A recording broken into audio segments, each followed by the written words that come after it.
The meal they never talk about. Black Hollow's secret. Kindly subscribe and comment where you're watching from. Now let's get into the story. Most prisons have complaints about food. Too cold, too bland, not enough. But Black Hollow Correctional Facility had a different problem. The inmates didn't complain about the food, they were afraid of it. And none of the officers ever explained why the men in cell block D received a different tray than everyone else.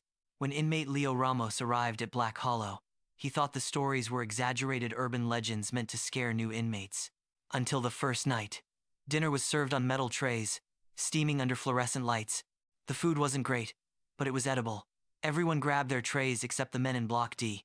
Leo noticed an officer carrying a separate cart, black, unmarked, quietly wheeled in. Tray after tray was handed out in silence. And every inmate receiving it stared at their food like it was a loaded weapon. One whispered, "Don't eat it too fast. Don't eat it too slow. Just, don't make noise." Leo tried to laugh it off, but nobody else smiled. It wasn't rotten. It wasn't moldy. It wasn't poisonous. In fact, it smelled normal. Normal enough to be disturbing. But the weird part? Every tray in Block D was identical. Every grain of rice fell in the same place. Every vegetable was cut to the exact same size. Every piece of meat was the same shape, same weight, same angle. Like someone or something had prepared them with unnatural precision.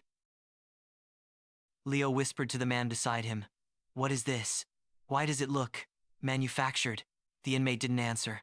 He just pushed his tray away and shook his head. "No questions. Not here. Not about that." On the third night, Leo noticed something else. When inmates in other blocks returned their trays, they clattered loudly into the metal bin. But the Block D trays made no sound at all. Not even a tap. Not a scrape. Nothing. Leo tested his tray, lifting it carefully and letting the edge touch the table. Silent. He pressed his ear against it. Still silent.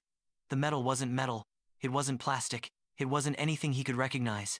It was like the tray was absorbing the sound. Why? On Leo's fifth night, the officers made a mistake. In the rush of dinner service, one of the Block D trays was placed on the regular cart. Leo picked it up without thinking. The food was arranged too perfectly, too symmetrical.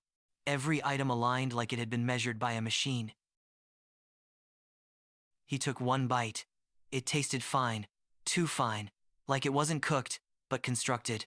Across the room, every inmate froze. Every officer turned. Even the loudest men went silent. A guard shouted, "Put it down!" Leo dropped the tray. It didn't make a sound when it hit the floor. And for the first time, Leo saw fear in the guards' faces, not anger. Fear. That night, during lights out, an officer walking past Leo's bunk leaned down and whispered, "You were never supposed to touch that. It's not food for inmates," he said quietly. "Not really. It's food for the prison." Leo stayed awake for hours, hearing something he'd never heard before. The walls, breathing, or maybe it was the pipes, or maybe it was something else.